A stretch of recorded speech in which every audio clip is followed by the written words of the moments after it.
I'm Mark Seifter. And I'm Linda Zayas-Palmer. And this is Arcane Mark.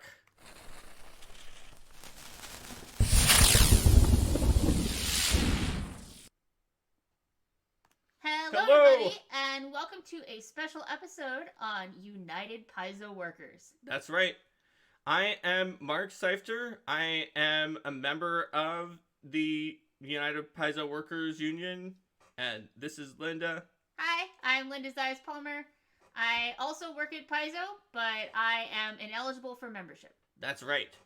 I only recently discovered I was eligible for membership, and that will be part of our story. We're going to try to start at, there's no beginning to any story because all stories go a long amount back in time, but we're going to start just before Gen Con on September 13th.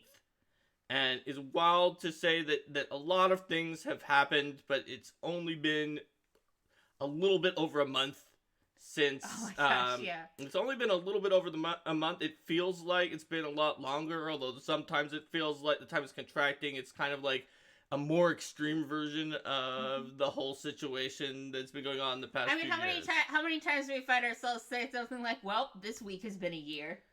Yeah. Oh, it's Peyton. Hi, Peyton. Thanks for coming. Yeah, thanks for joining us. And thanks for the praise about the logo design and animated graphic. That was created by a fan, General Twig, who just gave a cool animated graphic to us, like, pretty early on. Mm-hmm. So, on the 13th, at some point, Paizo lost Sarah Marie and Diego Valdez, who were two of our most respected customer service members.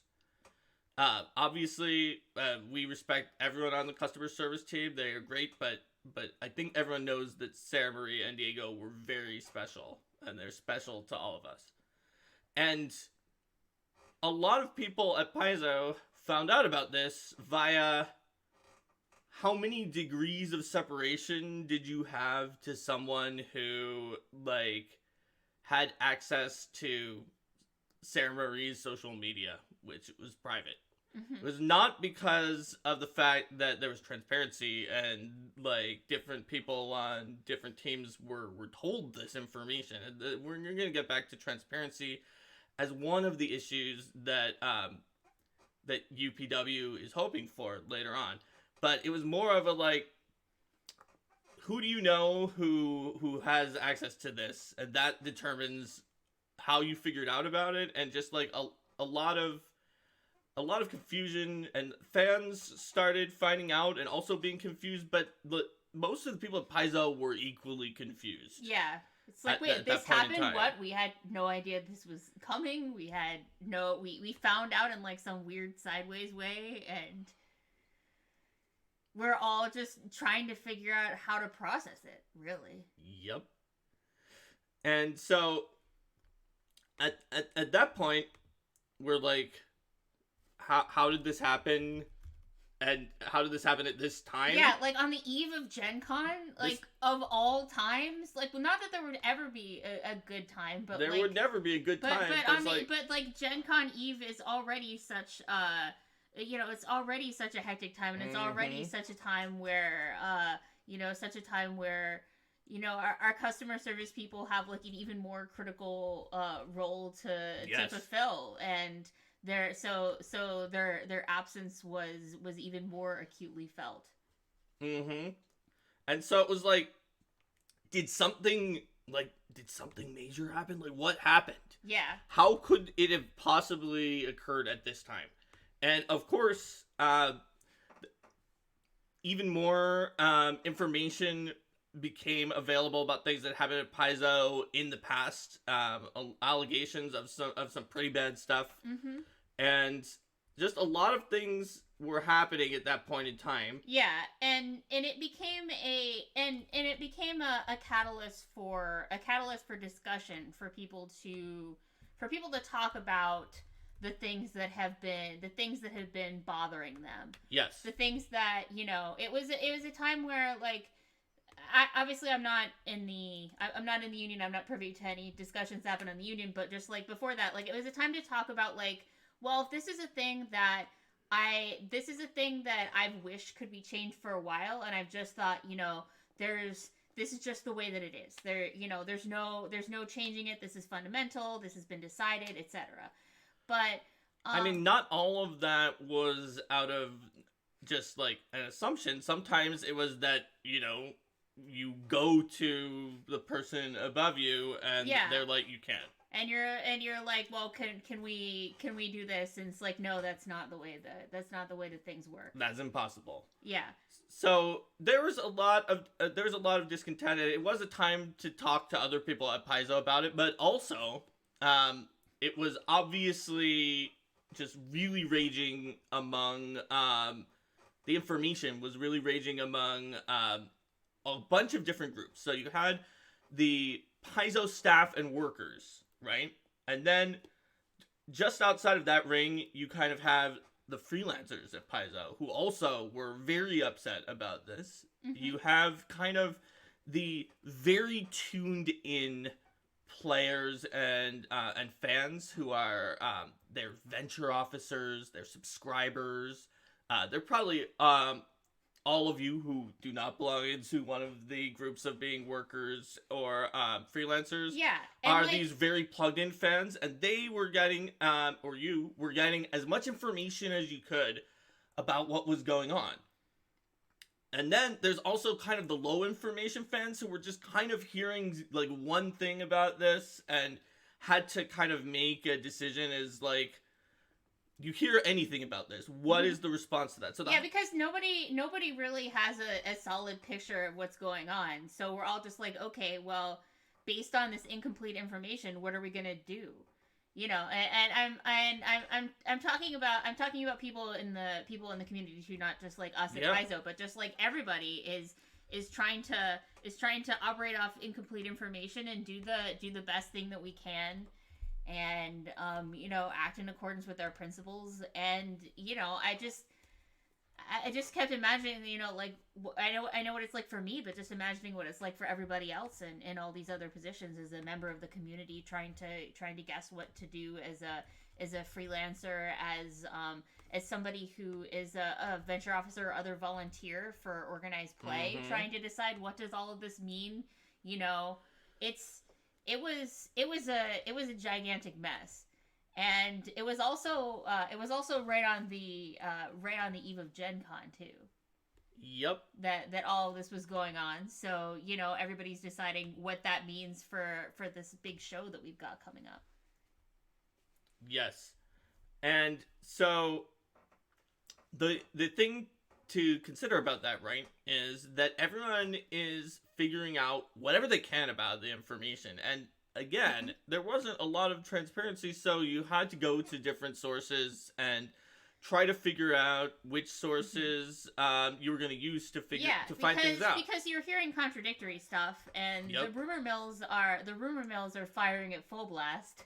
The rumor mills fired so far that pretty much everything eventually, if you went to the wrong person, especially if you were one of the low information fans, you would get a distorted reporting of something that happened, and then that would lead to like people being like, why are you even claiming this? Nobody said that's way more extreme, and it's just because of a telephone game. Yeah. So high information fans like all of you who are watching this right now were kind of getting the best possible information. But some of those lower information fans, like, all that they had enough to do, really, or enough kind of spoons to give to this whole controversy and this whole situation was whether or not they were going to say, like, oh, well, Paizo as a whole, everyone at Paizo is bad. Maybe just, like, now if I think of Paizo, I think of negative. So now do I not buy stuff from Paizo anymore, or what? And or maybe just like, oh wow, bad things have happened to Paizo workers. I want to support Paizo workers. Like that's like at the very outer periphery. That's about the level of decision making that the people are making. But also just like there aren't that many people who can be as dedicated as all of you watching this who want to find out all the information. If you have a hobby, you're gonna have a large group of people who are on that outer edge and who are every single group that I said is important. The workers were very important, obviously. So the freelancers, critically important. The venture officers, subscribers, high information fans like you watching this show, extremely important because this is a hobby that is based on the backbone is, fans who are really invested and have the information go out and form groups and get people to play, right? But there's also, you need a large group of people as well. You need every one of these different groups to make Pathfinder, to make the hobby. And so going into Gen Con, though, we didn't know which of these group voices would be the loudest. Linda knows exactly where I was going with this. We didn't know if when we were going out to do our panels at Gen Con, if the answer was going to be, hey, we support you, the workers, or look at you, stooges of the evil corporation, we're going to personally attack you. Yes, we did not know where any of these groups stood, except for that we generally knew that we, as Paizo workers, stood together with each other in a pretty big way. Now, obviously, I don't think that many people do know exactly when this particular push for the Union really started getting fired up, like in very first discussions. There had been talks about it for years, even as far back into the past of like 3 or so years ago. There were discussions that I was talking to people about, but it never got as serious as this. And that was before I qualified too. So it was like there are these conversations about, hey, should we unionize? What would that mean? But they never got this far. That's right. And so at that point, like Linda said, we just were not sure how the other groups felt that were not Paizo staffers. So we didn't know how the fans were feeling in general, how all of you who have a lot of information were feeling, how all of the people who didn't have that much information, were they just going to be like, oh, this must be the same thing as Activision Blizzard or and there's something also like the that. Question Some of, people did say that online. Yeah. Like what does it mean to represent what does it mean to represent our work and our coworkers and the game that we have versus what does it mean to represent like Paizo with a capital P? That's correct. So Vanessa has gotten to our next point in the story, and that is something that was good that happened at Gen Con. But before we get there, I will say that before Gen Con even happened, because you all were hearing about kind of probably recently about the concerted work action that the freelancers at Paizo, a lot of our best freelancers took, which not every freelancer did exactly the same thing. Everyone who was in the group said they weren't taking future work. Some of them said, but I am going to fulfill my current contracts and then no future work, which is already a powerful statement because we had a bunch of future work, including a very big project that we were about to sign. And some said, not only that, you're not getting any of the things that I already contracted to sign until these demands are met. And they were demands that were generally like very much in favor of Paizo's staff. But even so, just because of the way anxiety works, I think, we had a situation where Paizo staff were worried, like Linda was saying before, it's like, did the freelancers think of all of us as like being corporate stooges who maybe hoodwinked them into writing for Paizo?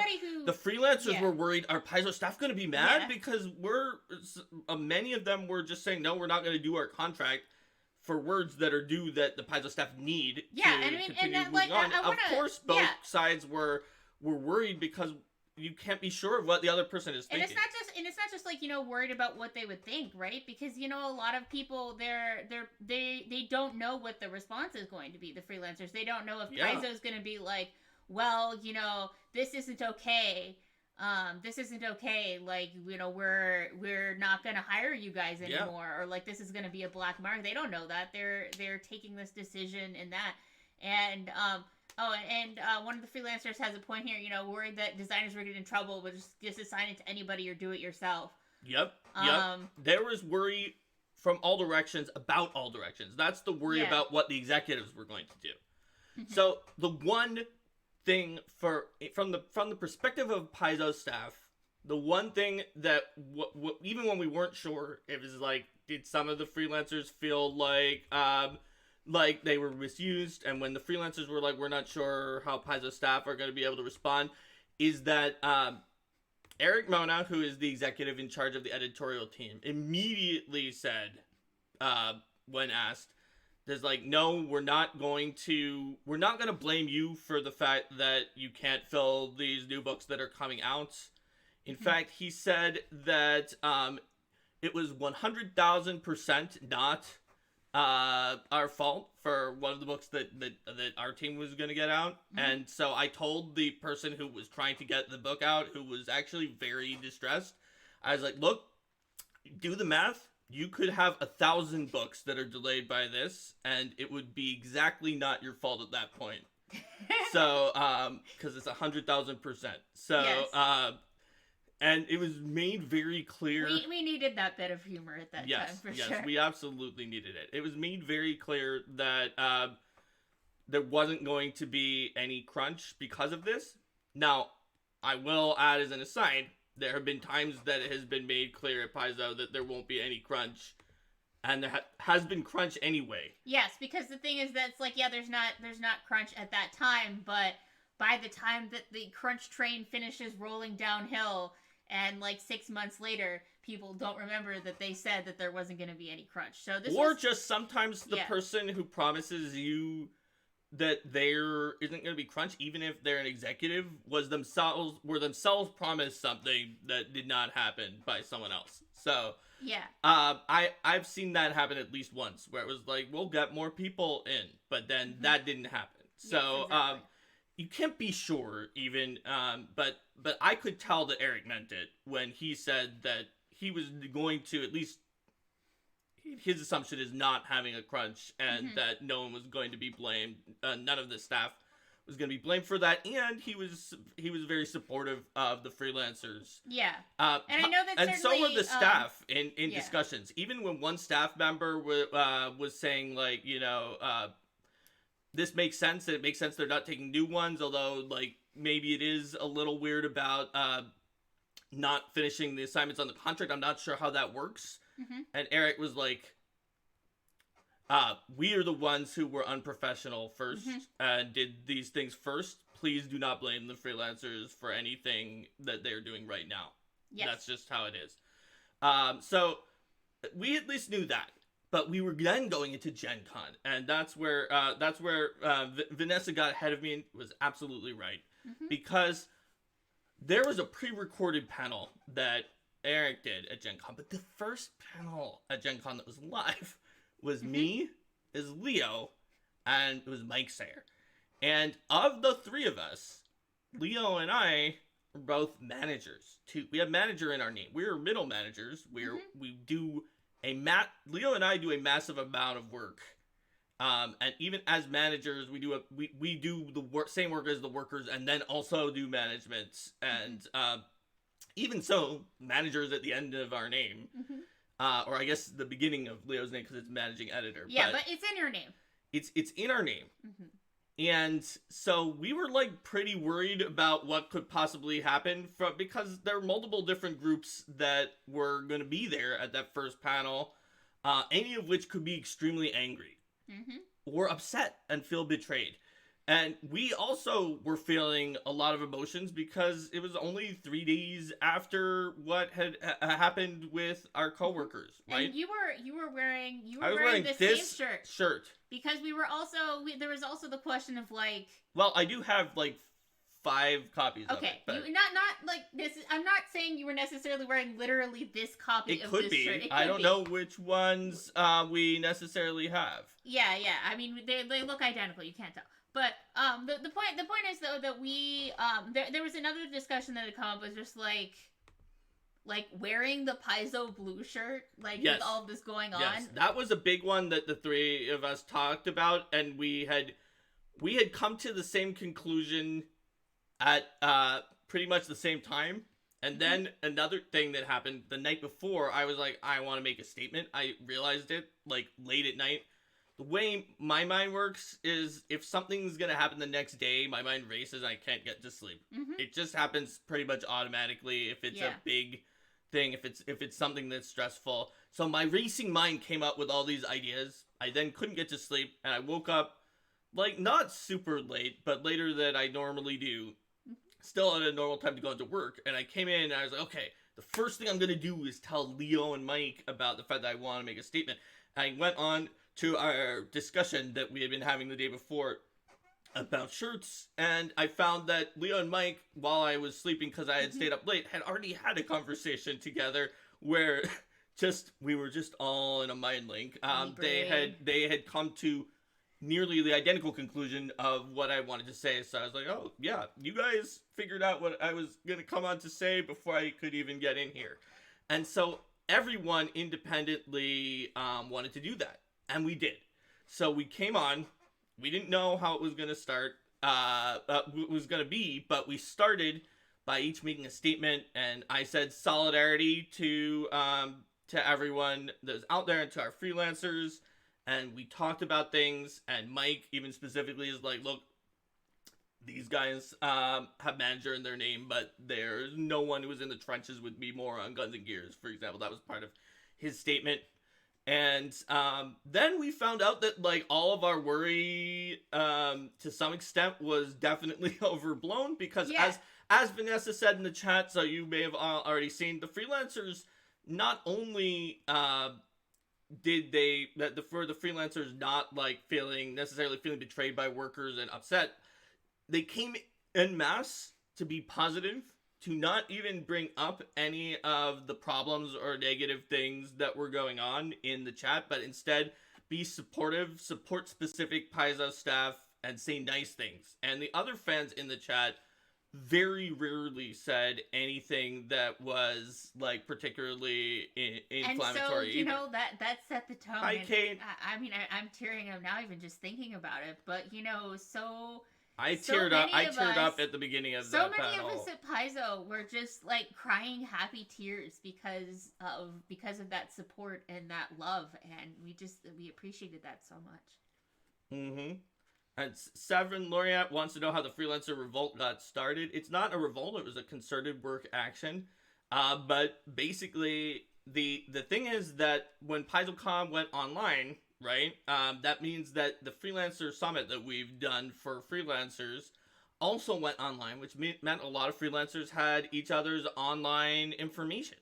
And so it started by, as far as I know, freelancers were talking to each other online about it, and decided like, there's bad stuff that's going on, and as we found out of how supportive they were to the people we love and care about who are at Paizo, who we work with, and we can't stand seeing that, so we're gonna have to do something. And then that something was the concerted work action. So that is, to the best of my knowledge, how that started. And there's a lot of other freelancers who are in the chat who could say other things if they want to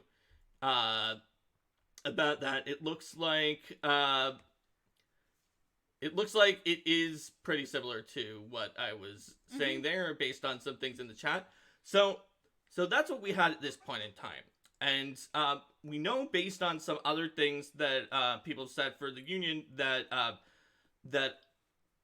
people who were already thinking about a union, had been for years, were inspired by the Freelancer concerted work action to get more serious about that. And I don't know exactly which dates the more seriousness became serious enough that it really hit critical mass.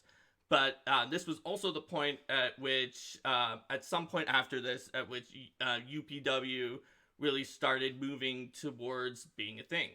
So we had freelancers coming out in support, and I was still worried though, because there were fans who came to those Gen Con videos, but like, what did the other fans think? What were people thinking about? Were people thinking about the executive team and other things people had heard?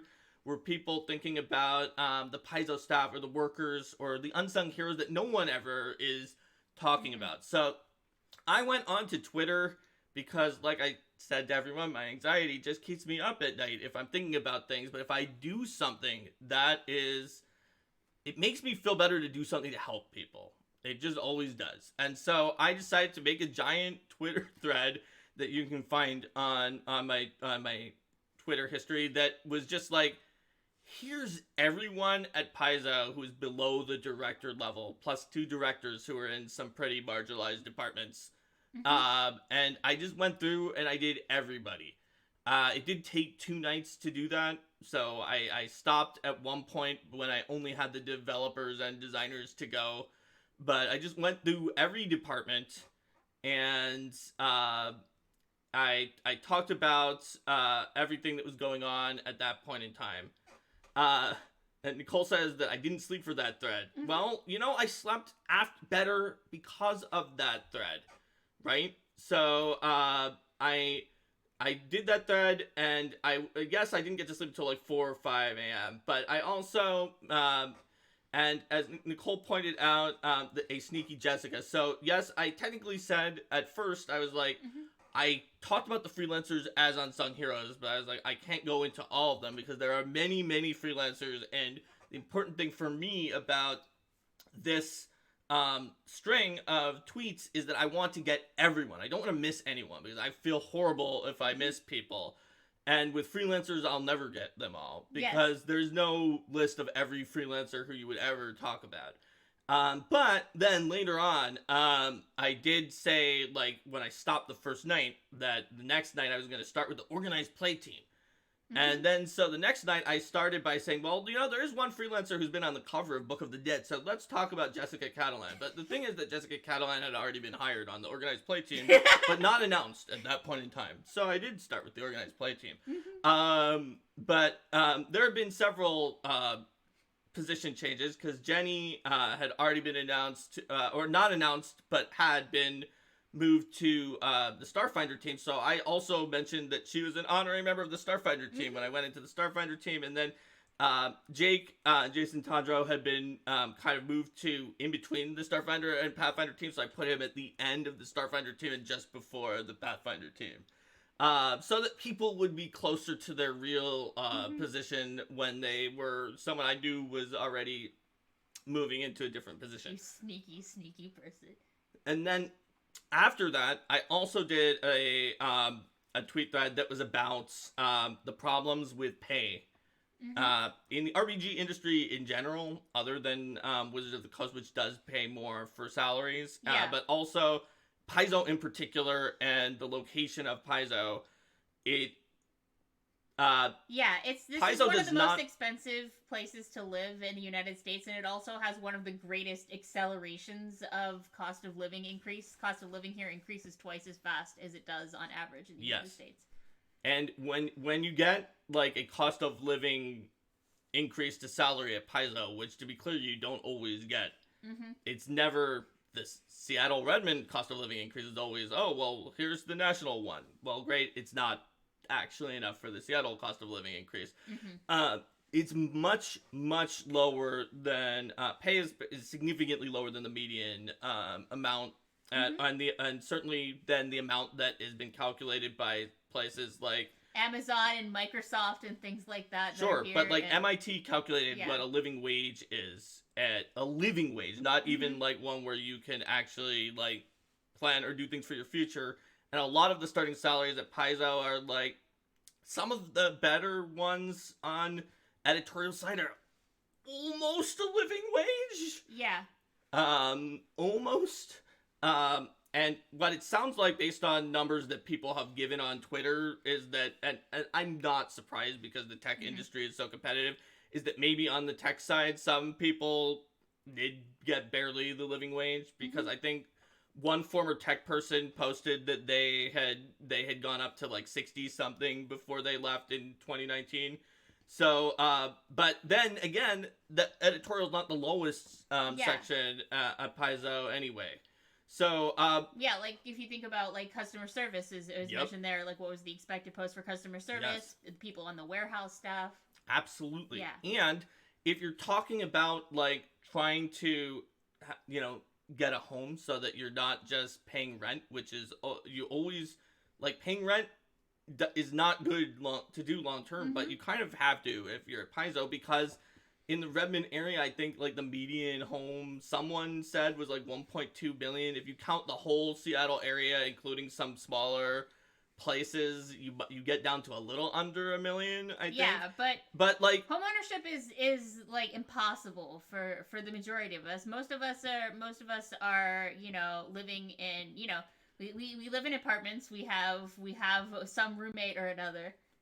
Yeah, and if you want to Vanessa said Vanessa noped out with the salary in the 30s. And I know that I believe Linda was offered a at the time Paizo record low amounts of, was it like, it was very low 30s. I was offered 30 flat. And you managed to negotiate up to an amount that was still not that much more. That was not that much more. It was still less than two other people who were hired at the exact same time. That was admittedly 6 years ago. Which I'm not.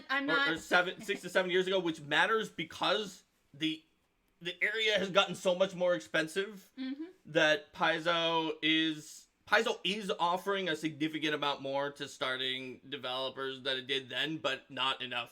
Not nearly enough. Vanessa said 32 and then 38. Yeah.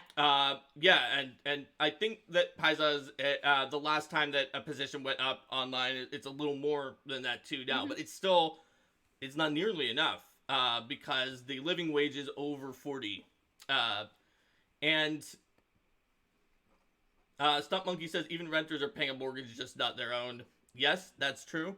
But you've got homes. If you want to start a family, if you want to save for retirement, you're not going to do that here in this area with Paizo wages. The people who do some of those generally have an SO who is just in a much more lucrative field. Like, you can look and be like, oh, look, these people have done that, and it's like, yeah, that's how they did it. But if you move somewhere else, like after finding out about the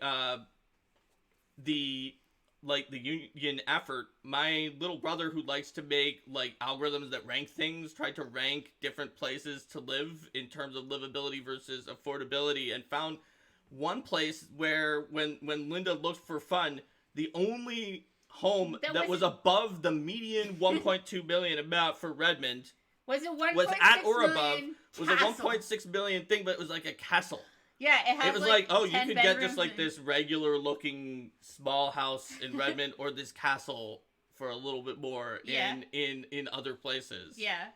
And like God. It even had like a little like outbuilding that you went through before you got to the rest of the castle. It's ridiculous. Anyway, but the point is, like, that's what it means to be in this area. And Paizo is just not paying enough, but also to some extent, the RPG industry is not a high-paying industry. And I talked about in my thread the fact that when you look at the OD&D 1974 books, you got like 110 pages of pamphlets that had not that much art, which is black and white, and it was all like pretty low quality materials and stuff, and it's $10. Also, they had about 380 words per page. Paizo fits about 900 words per page if it doesn't have art on it, and it's more higher quality paper, full color, extremely good art. And you've got the Paizo core rulebook, which is comparable without inflation and a little bit of a better deal per page, even though each page, as I just said, has not quite 3 times as many words of stuff on it, and the art and all those other things, and inflation. Yeah.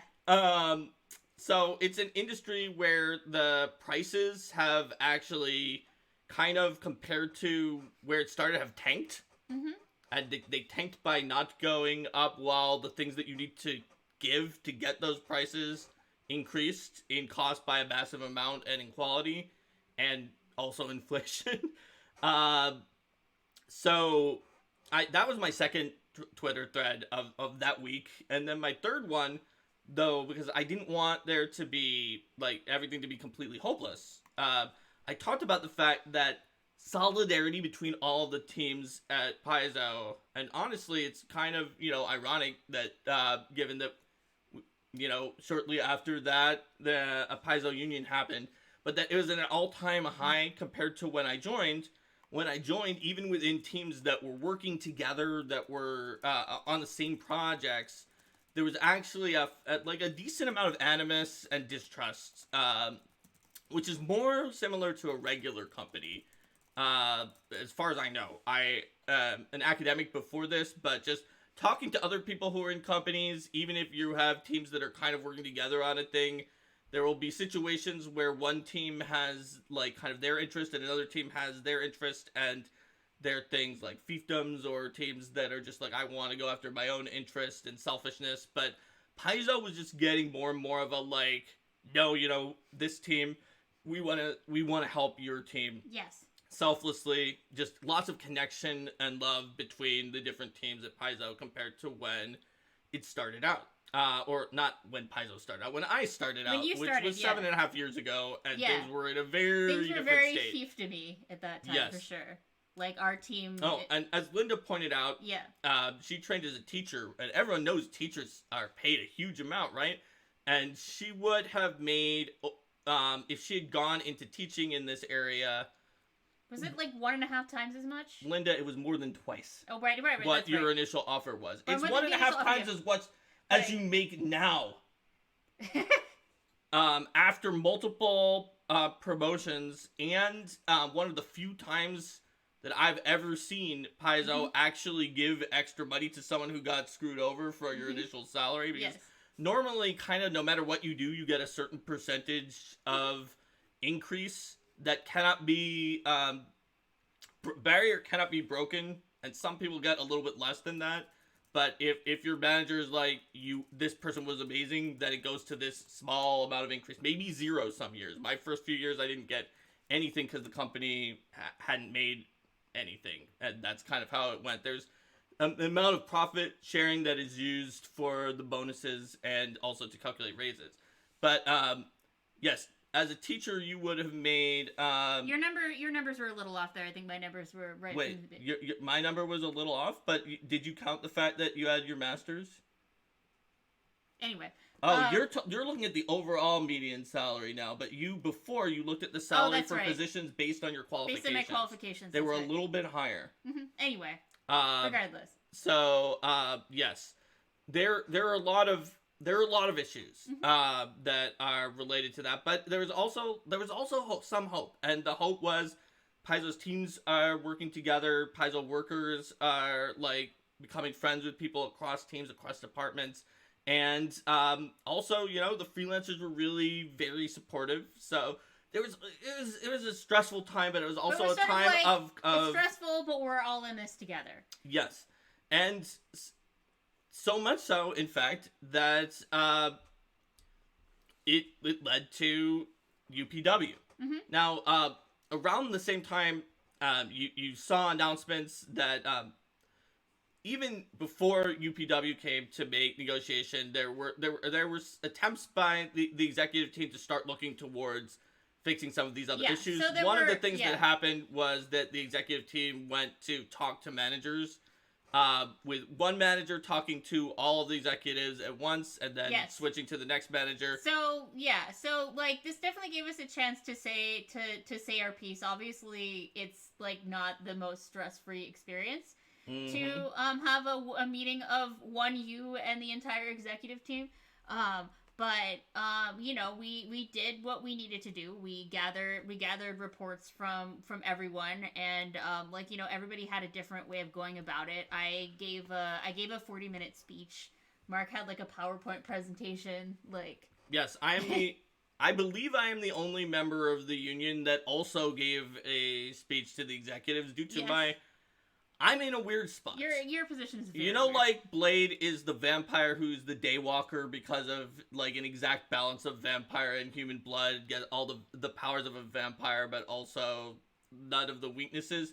Well, I either get all the weaknesses and none of the powers, or maybe all the powers and none of the weaknesses, or something, because I, by the very exactness of like which features and authorities I am granted on certain websites, which is actually none of them, and all of them are held by someone else, turned out to count not as a manager, despite having been having been doing generally stuff in that direction for 2 years at this point. But officially, Yeah. if you really look at it, it's like, can Mark go onto a website and approve this person's time off? I cannot.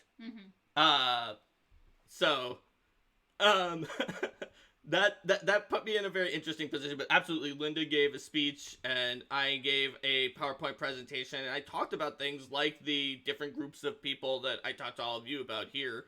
Just tried to analyze the situation, and also I tried to talk about all of the things that people had told me, because people at the company, either my fellow team members, or I put out an anonymous survey so that other people could come into the anonymous survey and say what they were going to say, so that we could bring it to the executives.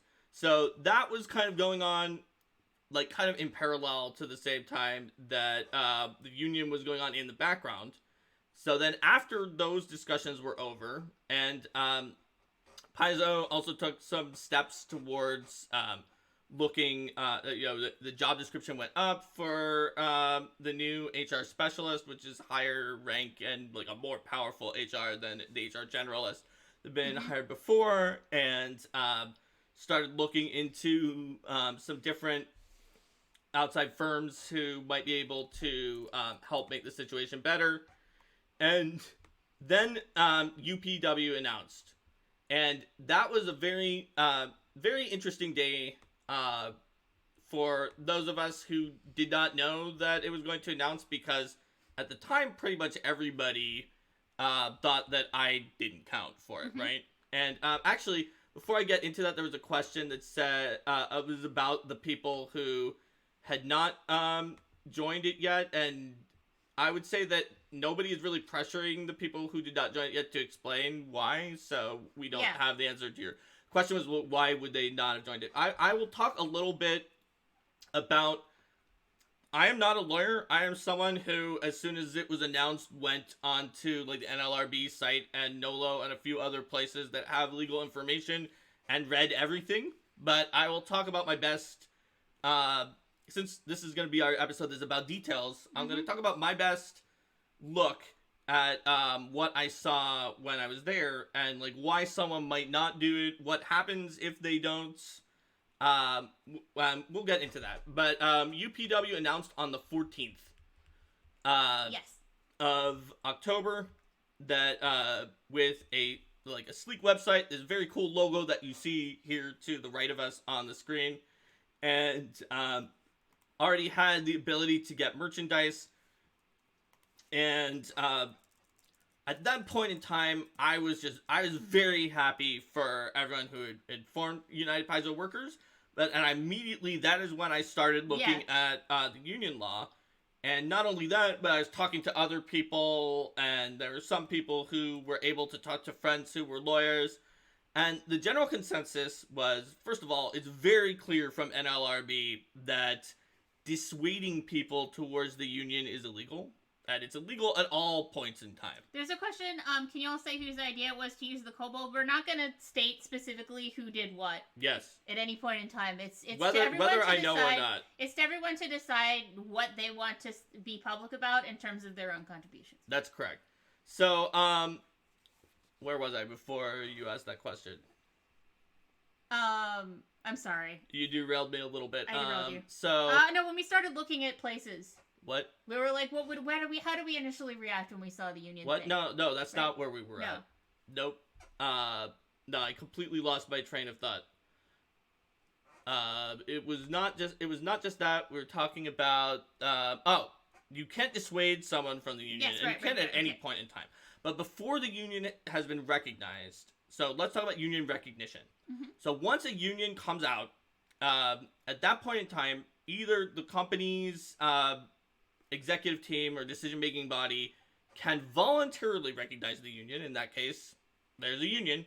Or there can be they can force a vote and say, well, we don't think you have enough people for the union. At that point in time, there's an official vote that determines whether or not there's a union.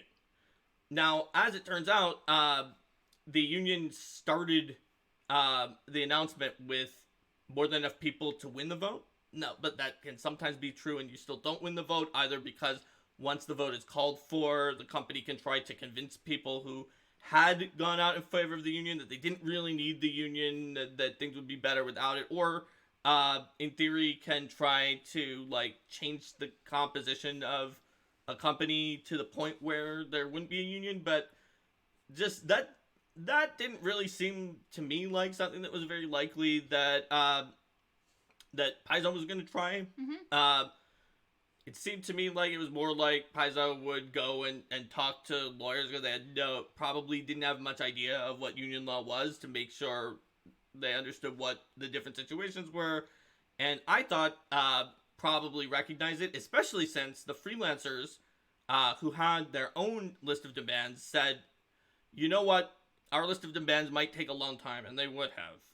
If we had to wait for all of those demands to be fully met, it would have been a serious problem with the work that was being withheld. Mm-hmm. So instead, the union would have the ability to ask for all of these things, and probably has the closest insight to what people want.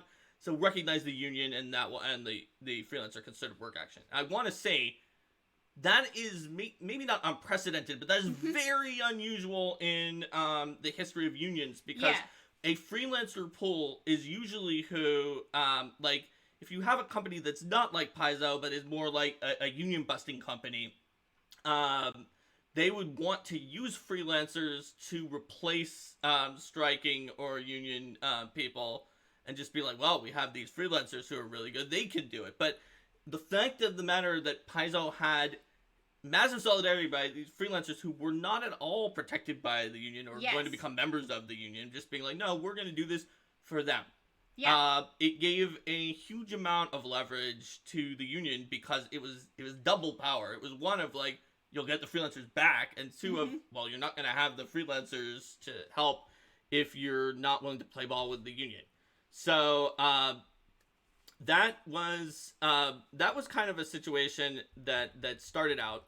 And I was saying you can't dissuade people towards the union, but what we found out from one person who talked to a friend who was a lawyer was that it's possible there have been some cases where it does go to a vote, where the company's like, no, it has to be voted, and then they try to get it overturned on the grounds that managers were promoting the union and pressuring people to say yes to the vote. Yeah, and then so they would say, oh, well, your manager said that you should join this, and so they don't really want to join it. They just did it because the manager said. Yes. Yeah. So at that point, I also looked to try to find out what the definition of a supervisor is, because if you look at what's going on here, anyone can join the union except for certain groups that are excluded from joining the union. That is confidential employees, such as company accountants, farm workers, the families of the employers, government workers, most domestic workers, certain industry groups such as railroad employees. And then managers and supervisors cannot join unions and are not protected or be part of bargaining unit. In Oakwood Healthcare Incorporated 2006 court decision, the NLRB broadened the supervisor category, with the result that more employees will now be found to be supervisors. The board found that employees who have the authority to make work assignments or direct the work of other employees may be supervisors if those tasks require some independent judgment and discretion, even if they spend only 10 to 15% of their time on these supervisory duties. Now, this is very relevant to Paizo because Paizo has a lot of the kind of middle managers who spend only some percentage of their time on supervisory duties. Yes. And are more like in a position where they're up on the like they have institutional knowledge. Like Linda is not necessarily going to be directly watching over everything that people do on the digital adventures team, but she'll go and do a pass afterwards for the purpose of putting in institutional knowledge, maybe give some pointers and things like that. Yeah, and I do like I would do a lot of stuff with like training and hiring and like deciding who does what thing and approvals of stuff. And having more of a say in hiring, plus the authority that she does have towards doing some of these things, means that by Oakwood Healthcare Incorporated, Linda is pretty much definitely counts. Whereas I actually technically don't have that authority because of some weirdness, and that's where things got interesting. Even at that point in time, I realized I talked to some people. I was like, by strict rules as written, strict raw of what I see here, I might not count. And other people who had like definitely did count but have been managers for less time than me were like, Mark, you've been doing this for a long time. There's no way. You definitely count. Like, as intended, right? You would probably count. I was like, I guess, but I could see how... And then what turned out was that eventually, after the union happened, I was told, shocking news, rules as written. And, Vanessa, I don't truck by rules as written as the way to play Pathfinder, but... when it comes to the law in the U.S., I need to take into account all of the ways that things would possibly happen. Yes. I just assumed I was as constrained as humanly possible because that's the safest thing to do. Yes, until you had further information. And so I did not say anything that was directly supportive of the union because there was a chance that it could get overturned because, that Mark Seifter is going out there telling everybody that they need to join the union. Yeah. Definitely when we no longer had to be silent, there's a discussion where it's like, oh my god, it was so hard not to tell you anything from, like, both sides. Yep. And, like, that was, all we could do was just know that we knew that, a lot of us knew that, like, the workers who were in the union and who were in our teams knew that we supported and cared like about them. I could take a closer eye. We knew that they knew. Like, it's like we knew that they knew that we knew that, etc. But we didn't know like if the fans were sure about that, right? They could just see, managers. I saw at least some people online who were like, well, what's clear to me is that anyone above the union line should be persona non grata at Paizo, and that's not even really what people in the union want. There are a lot of people at Paizo who are left out of being part of the union, who are very supportive of the union and very supportive of other staff. And honestly, it's not a case of like, oh, some people are persona non grata or not. The point of UPW is not to fight Paizo. The point of UPW is to work together and to make things better for everybody. And theoretically, and really most likely, having a workforce that is happy and less burned out and productive is going to increase productivity, and will be able to do positive and good things for everyone at the company. So it's a collaborative effort. This is like some other companies would have tried to unionize by having different departments unionize to different groups, right? Like you have the editorial staff who are making the books, right? But you could have had, like, say, and I don't know if, you could have, like, I don't know who counts as actually what, but for a hypothetical, right? Like, if the warehouse went with a group that was more about freight and moving things around. And a lot of other companies, you might have that. But Paizo, UPW decided Paizo was going to stay together. And I want to mention this, too. Like, there wasn't precedent here, because there wasn't precedent here of, like, other unions in the game industry, like to look at as an example. Mm-hmm. There literally were not Yes. unions in the game industry. There have been people who tried, but it never succeeded.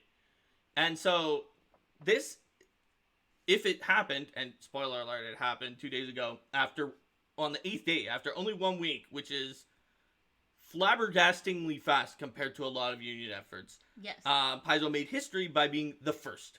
And maybe that's the first in of many, and maybe there will be more, because tabletop RPGs are not the only part of the gaming industry that has this idea of, oh, you're working in games, you should be thankful, or we're gonna crunch.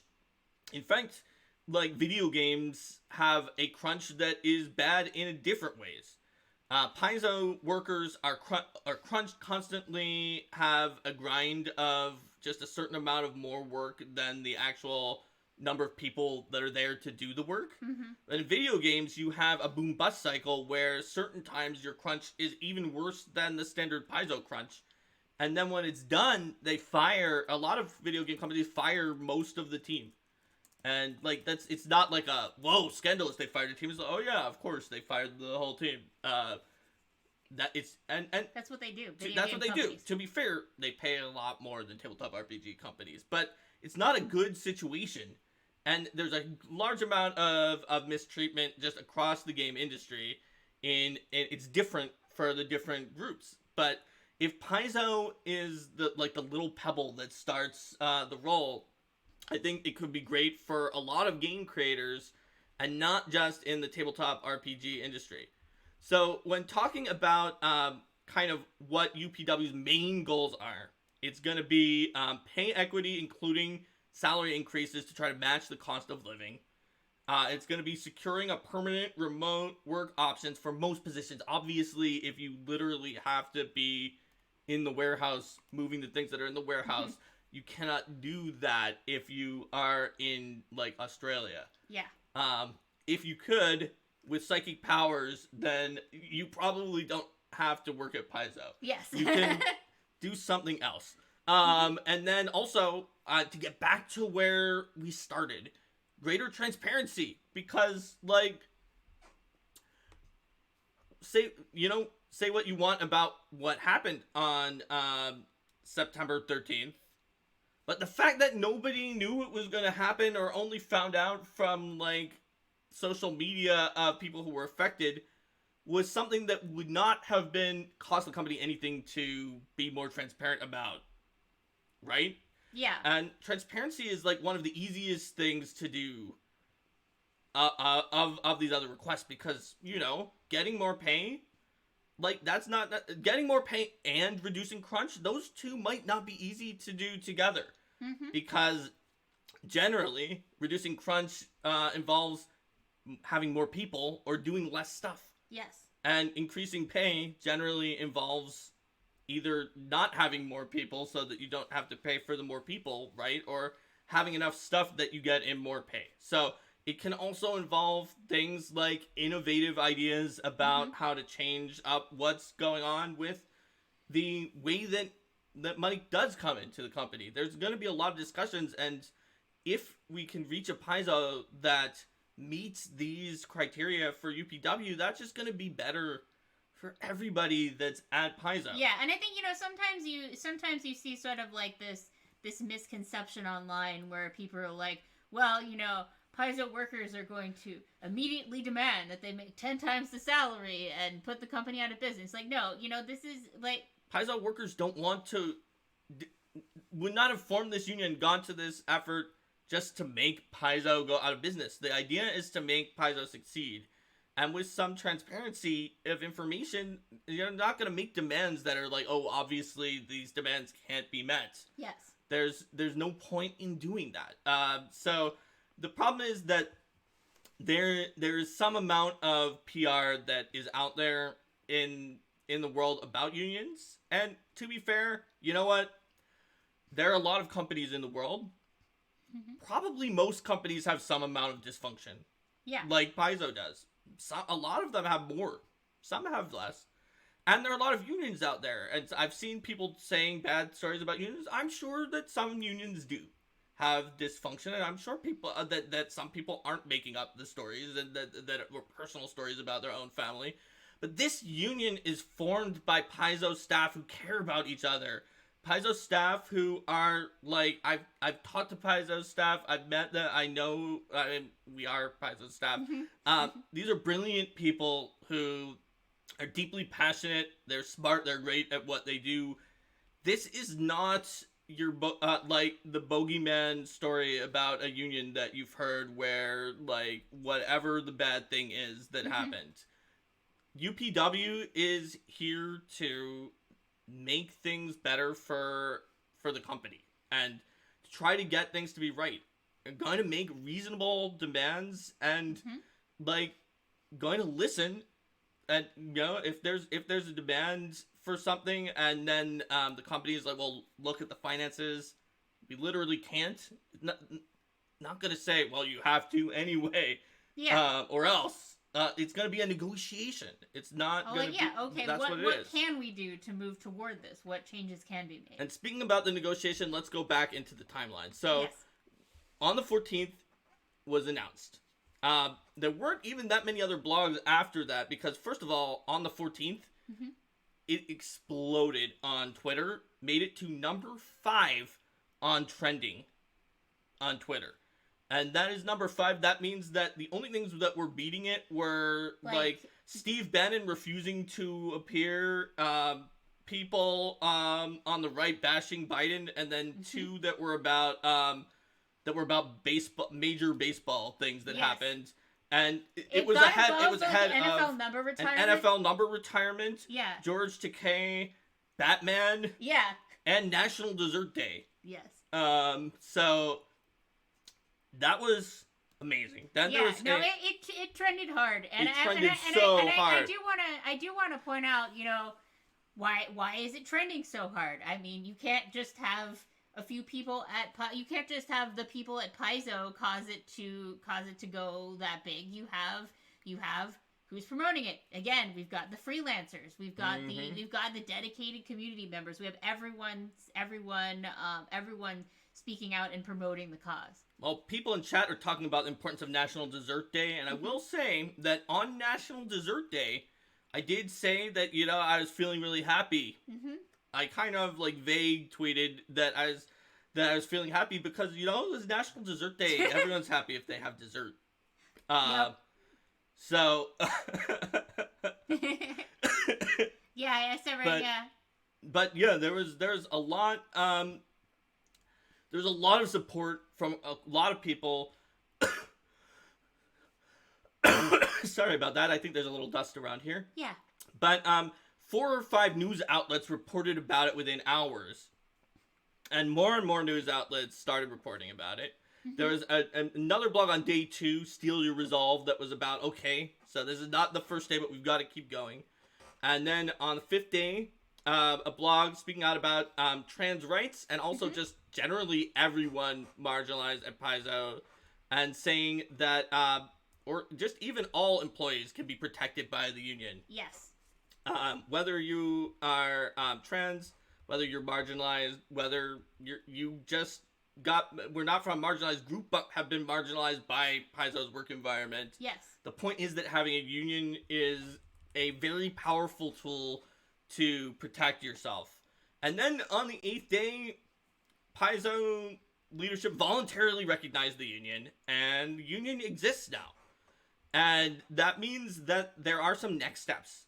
So what's going to happen is that once a union exists, first of all, a few things happen. You now, at that point, you can talk out in support of the union as a manager.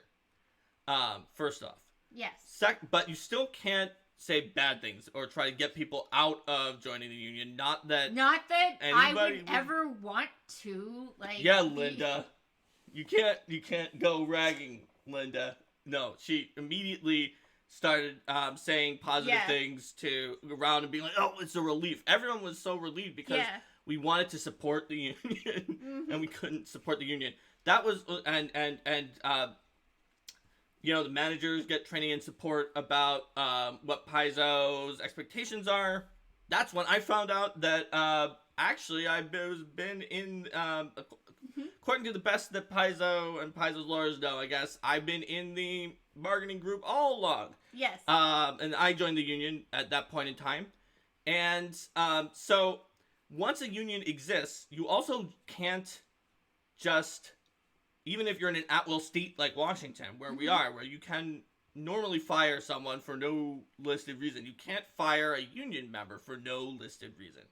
Yes. You actually have to give a reason. That's very important, because if you can fire someone with no listed reason, even if they did something pretty bad, it's always to your advantage to do it with no listed reason as an employer, because you can't argue no listed reason. Yeah. Be like, I was fired. Why were you fired? No listed reason. But if you give a reason, that reason can be argued. Yes. And so that's already a powerful change. And at this point, the union's kind of responsibility and power is to negotiate a contract with leadership. So in order to do that, union members are going to need to elect some negotiators, and then those negotiators are going to negotiate a contract with leadership. From what I read on union law, it can go back and forth for a while, and hopefully it reaches a strong agreement where everybody looks at it and says, okay, that's right. But if it is stalled out, there's an official term for it where it is declared to be stalled out, and the employer reverts to whatever the most recent one was before it was declared to be stalled out. And if the union feels that that's in bad faith, that is not enough, then the union can strike. Mm-hmm. Obviously, no one is hoping for that, and I'm hoping it will not happen. It's probably unlikely to. I want to make it very, very clear that at the current moment, the union is not actively encouraging a boycott of products or a strike or anything like that among anyone right now. So this is a time of happiness. This is a time of negotiation. Yes. And working together to figure out what's going on. I just linked a page from the UnitedPaizoWorkers.org/merch, which is the page that talks about how do you show your support for the Excellent. union. As the URL implies, there is a lot of awesome union merch that you can buy from the Redbubble store to directly support the union. And also, Linda and I bought ours. Yeah, we do. As soon as we thought we were allowed to do that without it being a problem that could make the union less likely to succeed, because we wanted it to be as maximum likely to succeed as possible. It should be here in the next couple of weeks. We each bought a union shirt. Yep. There's also there's also logos and other things like that and frames that you can use to show your support. Yep. So, because people did ask about, like, what about people who are in the union bargaining group that have not signed on to the union? Because a lot of people have even more people have at this point in time. But that's not everybody who's eligible.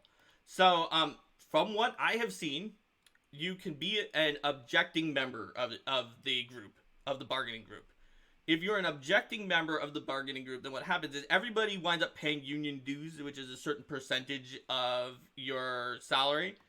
And that goes towards different union activity, build up a war chest if you need to strike so that people can still not get no money during the strike, etc. If you are an objecting member and you're like, I don't want to be in here, you still have to pay. Mm-hmm. But at the end of a certain period of time, if it turns out that the union didn't use any of the funds for all the funds for things that were actually benefiting you, then there was no strike or there were no negotiations, you get some amount of it back, but I'm not sure that it's a terribly large amount. I don't know how much it is.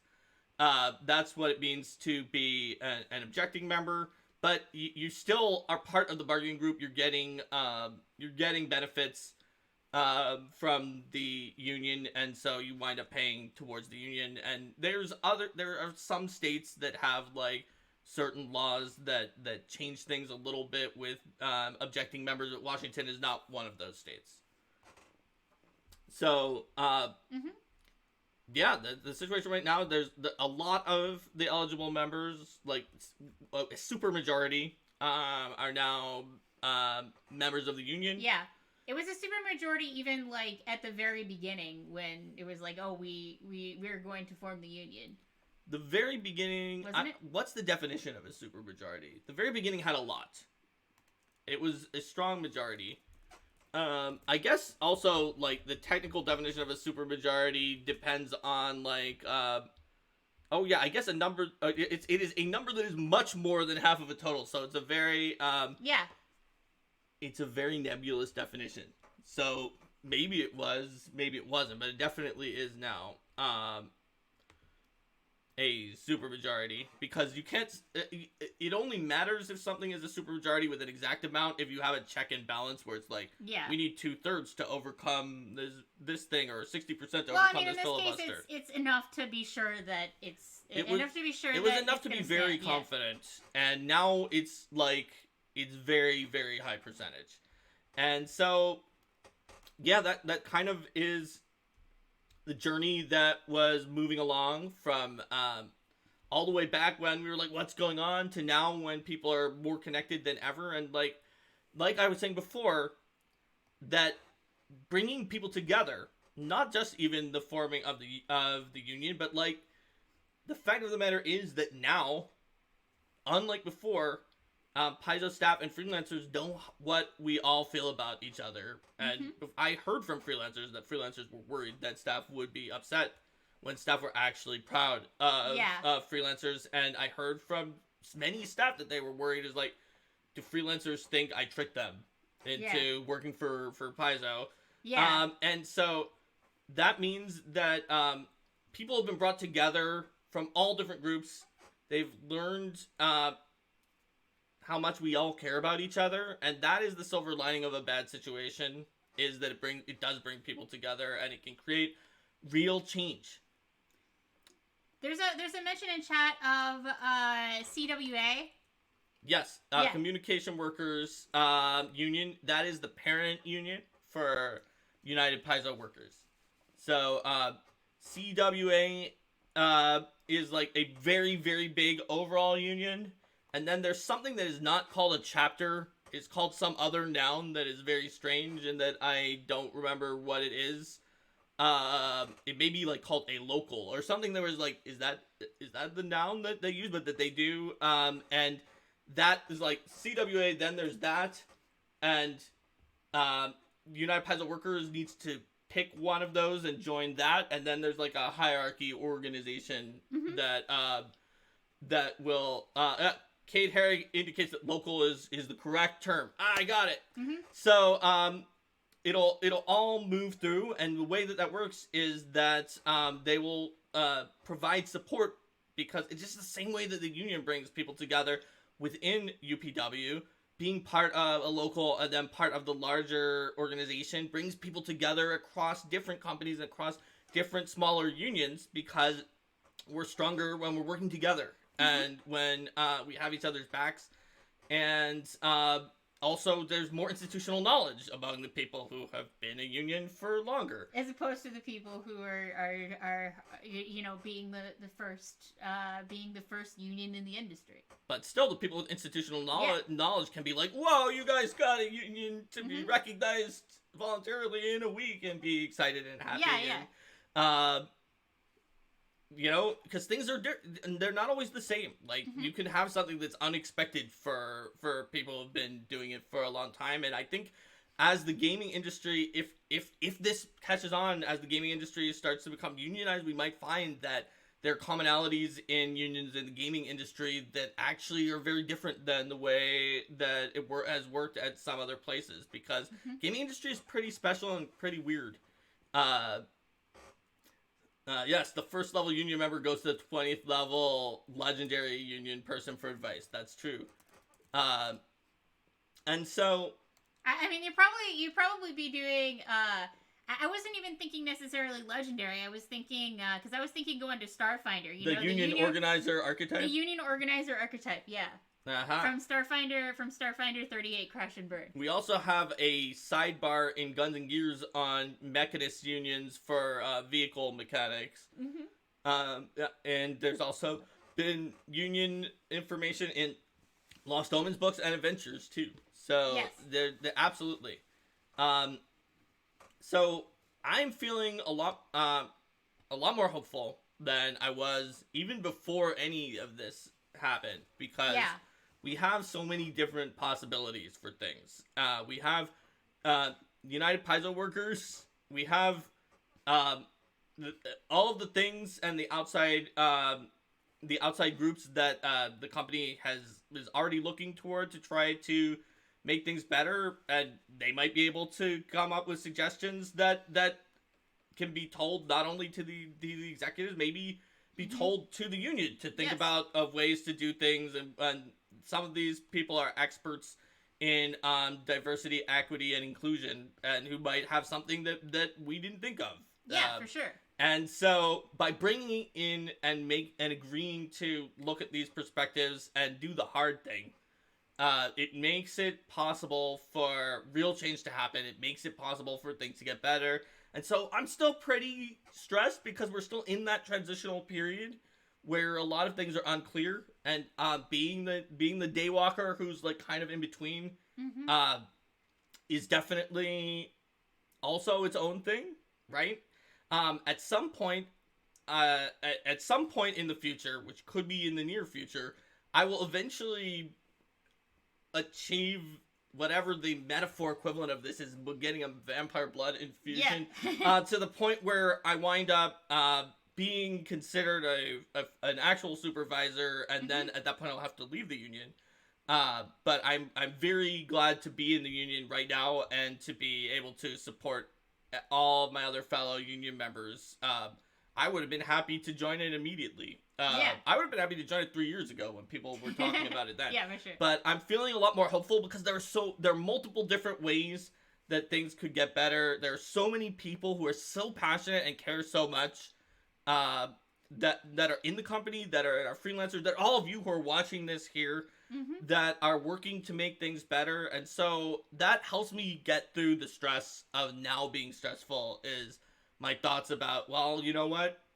We could get into a situation where things are completely different. Yeah. Like, what if salaries go up and there's permanent remote work, and people could just move to the place where it's anyone who was able to buy like a small size house in Redmond can buy a castle. Yeah. Or more realistically, all of the 90% of us who couldn't buy any house in Redmond can buy a house. Yeah. Right? For sure.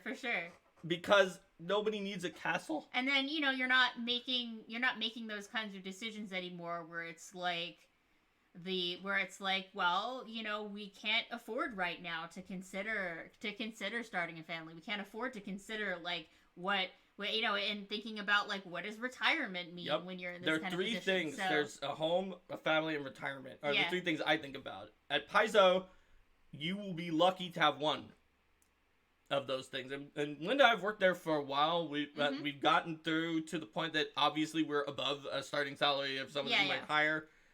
And even together, we could maybe have one of those things if we were very thrifty about it. Yeah. And we're very thrifty in general. And like don't really go on almost any vacations, and we don't buy very much except for like some plushies and food. Yeah, pretty much. And games at deeply discounted games on a Humble bundle or something. Yeah. That's about it. So, if some of these changes have been able to happen, then maybe you could do one of these things if with more salary. Maybe you could do 2 out of 3, or even 3 if you had more salary and were able to move to a cheaper area. And a point in chat too. There's a lot of people who like have the skills and would be excellent assets to Paizo, who are not going to work for Paizo because of the current conditions. The current pay and things like that. Absolutely. And so, and also just it is very true that of the 3 things that I mentioned about the home, the family, and retirement, they're not completely unrelated. If you can get a home and pay off your mortgage instead of paying the rent that doesn't go to you, you will eventually have a home that when you want to retire can be leveraged to do that if it has gone up, or even if it's gone down, right? You at least have something that you can use to try to help you retire. So that makes it easier to get all three if you can get any of them. But right now, you can't get any of them if you're a Paizo unless you have an SO who makes a lot more than you do. Which there are some people at Paizo who do. Yeah. And yeah, Vanessa is talking about how out-of-state workers are pretty punitive in Washington tax code. That's definitely true. There's a lot of different interesting odd things that are true about taxes and the law, and the reason why certain things have happened. It's not like it's not arbitrary. It's not.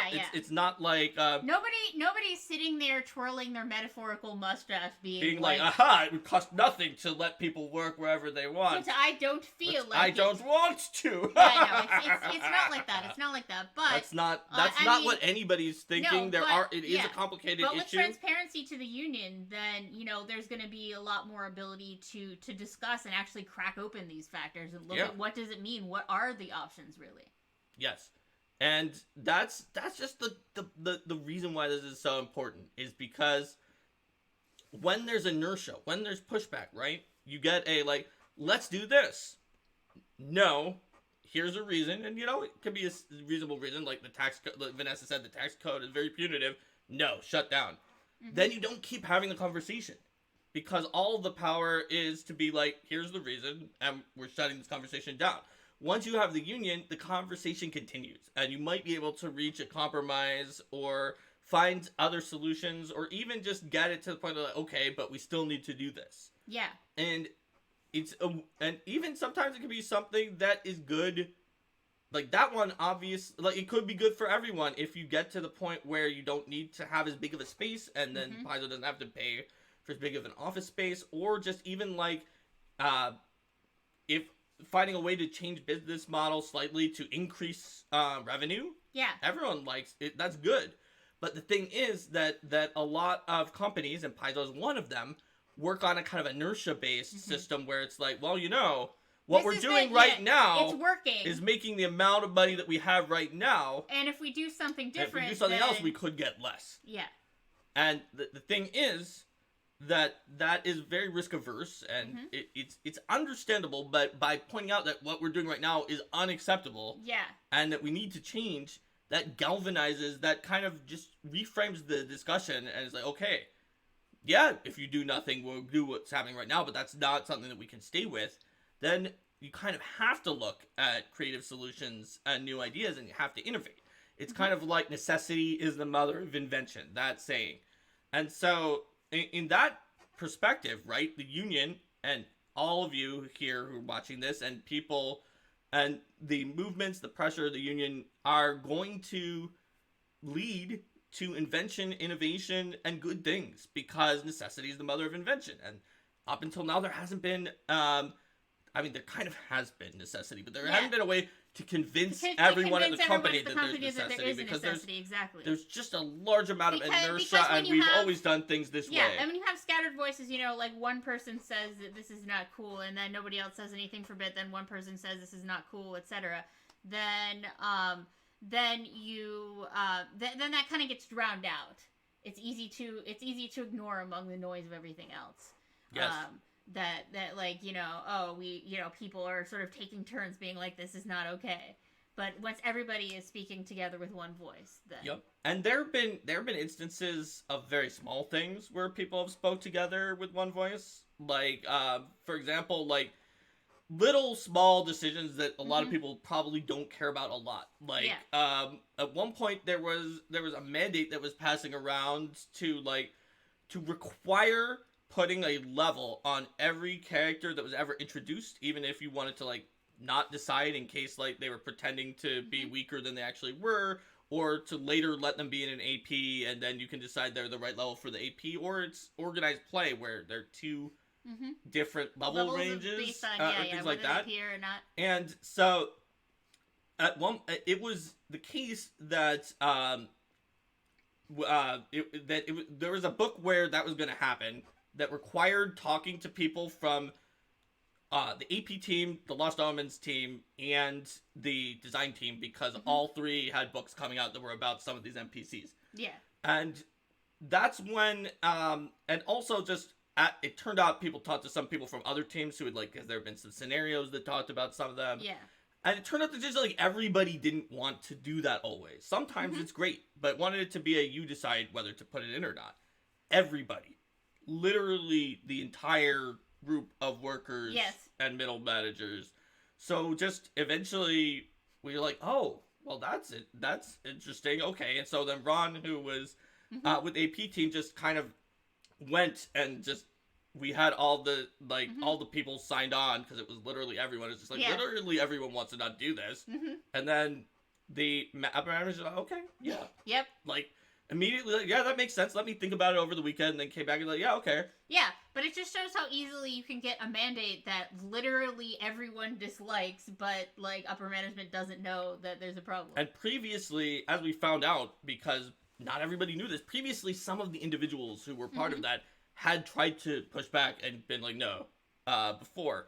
So that's just a good example of, that wasn't a union, that was just a lot of people working together, but multiple voices can work together. And Paizo, as I think I mentioned in my third Twitter thread, Paizo upper management has gotten better at listening to a lot of voices talking. That's why we have leshies in the game, because we had, when I first started, if there was a situation where multiple upper management all thought one thing, it wouldn't have really mattered what everyone else thought.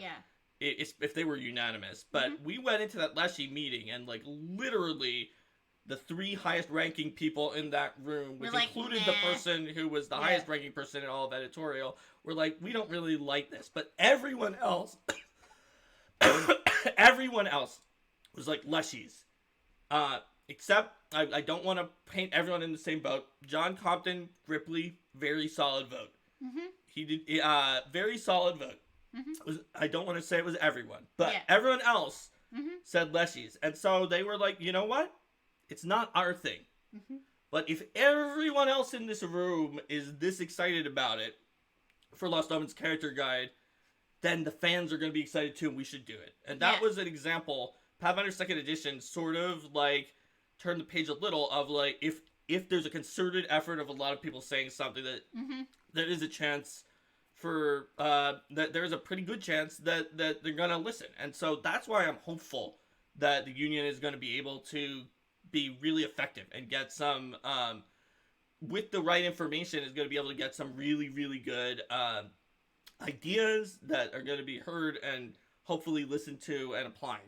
Is because when you work together, your voice is louder and it's clear. It's like, oh wow, you know, this is what all of these people are saying. It's not just like, oh, you know, this one person who's been in the industry for 7 years says this to me, who's been in the industry for 30 years. Yeah, how do I know whether to agree with them? It's also tricky too, because, like, you know, it would oftentimes be the case that certain people feel more comfortable talking about when they're unhappy about something, but then those people might start to feel like, oh, am I complaining too much, right? Am I bringing forward too many issues? And then, or you know, then it might start to get seen as, oh, this person just has issues with a lot of things, as opposed to, like, no, a lot of people have an issue, they're just not telling you. Absolutely. And so that's why I'm very hopeful for the possibilities in the future. I'm still nervous because you know it's course, positive anxiety, but also, like, just because I'm hopeful doesn't mean it's gonna happen. Times of change are going to be nerve-wracking, because, you know, you're used to a certain way that things have been, and now they're going to be a different way. We don't know exactly where that's going to lead, but we're hopeful. Optimism does not mean, like, naivete, and I know that doesn't guarantee that anything good is going to happen. Now, I saw a question a while back that said, it gave specifics that are, like, anachronistic to the union, so I will try to paint it into a hypothetical future that involves someone who is still at the company. So, let's say that the question was, let's say that the union happens, and then Paizo fires Linda at will, no explanation. Yeah. They asked, can the union do anything about that? And because Linda has direct reports, like the person that was being asked about in the chat, and I believe that the since Linda is not a union member and she's not part of the block, that she's first of all not protected by the automatically can't have that happen, and second of all, that I think that it would. I'm not sure. My best guess is that it would require something that would probably not happen, which would be like an entire negotiation for the union to be like, this is enough to we care about Linda enough that we're going to do a negotiation, and the new negotiation is that you can't fire Linda. But I'm not even sure if that's something that the union can do. It might be outside the purview of what's allowed to. I don't know what the purview of what's allowed to be, and that is, I am not a union lawyer. I read some pages about membership and what you can do. Someone who knows more would have to tell you about that. But if it was possible, it would have to be a like a Linda clause that was added into it. It's not. And that may not be, because it's literally talking about a person who is not part of the bargaining group. Yeah, no, I don't expect to receive I don't expect to receive any kind of protection from this. Yeah, I used you as an example, but they did not ask about you. They asked about someone who already did not work at the company. I know what they did, but thank you, Kitsune. Over Leshy. Yeah, no, but I still expect that I will get benefits because just things get better for everyone. So. Yeah, absolutely. So, yeah, that was an interesting question. That's where I'm at, and I hope all of you are also hopeful and feeling good about the historic success of the union, which you helped to make succeed. You out here watching who may have retweeted Unionized Paizo, or you might be a freelancer who participated in the concerted work action, or anything else. And Paizo's workers who are part of the union, like me, are going to try really hard to work together to protect each other. We're going to work to make Paizo a place that we can all be happy to work at and kind of be proud to work at. Because, like, ultimately, I've been asked before by someone who is above me at the company who's like, Mark, what do you actually want? And I said, what I want is to stay at Paizo, to work at Paizo, and to be happy. And not to be worried about what our future. Yeah. I want to be able to stay here and have a future. Like that, my goal is not to leave and find a job that pays a lot more, because with my master's from MIT in computer science, I could have done that if I wanted to. A lot of my friends, went to work for Google or Amazon or something like that. Obviously, if that's what I wanted to do, that's what I could have done. Yeah. So, yeah, that's what I'm hoping for. And I feel deeply from just talking to other people. That's what a lot of people at UPW want. They don't. UPW is not here for out of negativity. It's here out of positivity. Yes. It's here out of optimism. It's here out of hope and just wanting to be able to make Paizo a better place that we can be happy and proud to work at. We're already really proud of our products. And we're really proud of all the workers at Paizo, including those who don't directly work on the products. And so that's what this is all about. Let's see. I don't see any other questions in here. All so, right. So shall we say bye to YouTube? Yes, let's. All right. Bye, YouTube. Bye.